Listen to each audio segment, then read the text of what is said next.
Elephants, much like humans, greet each other in many different ways. They can spread their ears, show their rump, roar, or even urinate. A new study found these gestures differ depending on factors such as the elephant's sex or whether they are looking directly at each other. Elephants are just so interesting because they appear like these big animals that could, squash you in a second. But when they touch each other, they're extremely cautious and gentle, and they are so loving to each other. That's why, to me, elephants are special. The study was based on observations of 9 African savannah elephants in the Jafuta Reserve in Zimbabwe. 4 were females and 5 were males. The animals were kept semi-captive, free to roam during daytime and kept in stables at night. The study details around 20 gesture types displayed during greetings, some intended to be seen while others to be heard.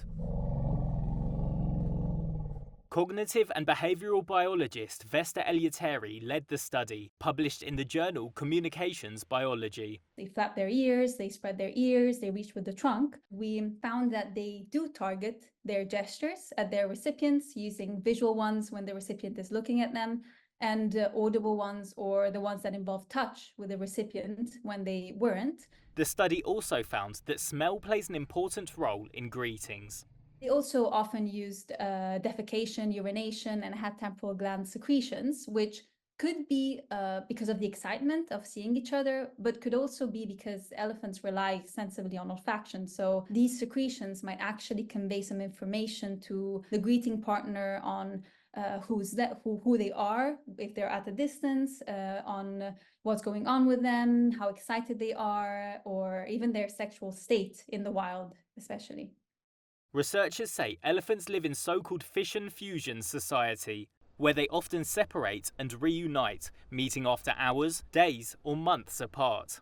Male elephants have weaker social bonds, and their greetings may aim to ease possible hostile interactions. Wild males tend to be solitary, forming loose associations with other elephants, while female elephants are known to form bonding groups with each other.